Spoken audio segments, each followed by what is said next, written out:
Hi everyone, welcome back to another video from Wake&Tech. Today in this video, I'm going to show you how to change your profile picture on Depop. To change your profile picture on Depop, first of all, open your Depop application on your smartphone or tablet and make sure you're logged into your account.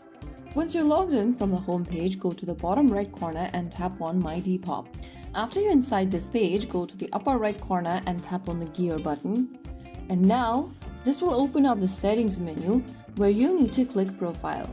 Inside the profile section, go ahead and look for the camera icon on the right corner and tap on it. Now, choose a photo you'd like to use as your profile picture or change to. Go ahead and tap on the camera buttons at the bottom left corner and tap on the shutter icon to take a picture of yourself. After you take a picture, you can then crop the picture on the next page and then click on done. After you do that, you will be able to upload a profile picture for your Depop account or change to a new one.